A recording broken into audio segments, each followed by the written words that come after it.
বন্ধুসকল আজি মই আপোনালোকৰ বাবে 5 এনেকুৱা দানৱ লৈ আহিছোঁ যাৰ বিষয়ে জানি মানুহে আজিও ভয় খাই যায় যাক দেখিলে আপোনাৰ ৰূহ কঁপিব ধৰিব এই কাৰণে ভিডিঅ'টো শেষলৈকে নিশ্চয় চাব নাম্বাৰ 1 এলকনেষ্ট দেখাত পক্ষীৰ নিচিনা এই ৰাক্ষসৰ বহুপুৰীয়া মাত আছিল যাক শুনি মানুহে স্মৃতি শক্তি হেৰুৱাই পেলাইছিল যিয়ে মাটিৰ তলত বাস কৰিছিল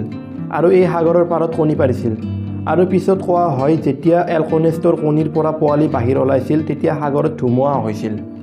নাম্বাৰ 2 আৰাচেন গ্ৰীক মেথলজিৰ মতে এইজনী ভাল শিল্পীকাৰী আছিল যিয়ে নিজৰ কলাৰ জ্ঞানেৰে এথেনাডক প্ৰত্যেক ফিল্ডতে লাগিলে সেয়া যুদ্ধই হওক নাইবা হাতৰ বিদ্যাই হওক হৰুৱাই পেলাইছিল এইটোৱে কাৰণ আছিল য'ত এথনীয়ে খঙতে আৰাচেনক মকৰা বনাই দিছিল নাম্বাৰ 3 লামিয়া আচলতে প্ৰথমে লামিয়া এনেকুৱা নাছিল কিয়নো তাই এগৰাকী ধুনীয়া ৰাণী আছিল আৰু তাই লামিয়াত ৰাজ কৰিছিল যাৰ লগত তাইৰ প্ৰেমৰ সম্বন্ধ আছিল আৰু তেওঁৰ এটা সন্তান আছিল সেইটো কথা যেতিয়া তেওঁৰ পত্নী হেৰাই গম পালে তেতিয়া তাই লামিয়াৰ সন্তানটোক হত্যা কৰিছিল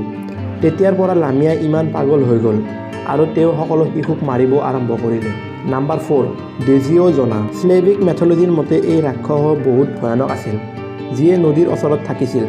যেতিয়া কোনোবা গৰ্ভৱতী মহিলাই তাই দেখা পাইছিল তেতিয়ালৈকে গৰ্ভৱতী মহিলাৰ পিছ এৰা নাছিল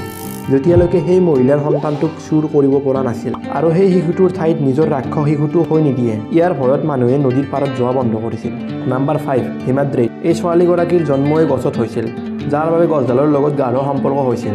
এক প্ৰকাৰৰ সেই গছজোপাত তাই সম্পূৰ্ণৰূপে জড়িত হৈ আছিল কাৰণ কোনোবাই যদি এই গছজোপাক আঘাত কৰে তেতিয়া সেই আঘাত হিমাদ্ৰিদো পাব পাৰে যদি এই ভিডিঅ'টো চাই ভাল লাগিলে তেনেহ'লে ভিডিঅ'টোত এটা লাইক কৰি দিব আৰু চেনেলটো ছাবস্ক্ৰাইব কৰি নিশ্চয় থৈ দিব তেতিয়াহ'লে মই লগ পাওঁ আপোনালোকক নেক্সট ভিডিঅ'ত তেতিয়ালৈকে বাই বাই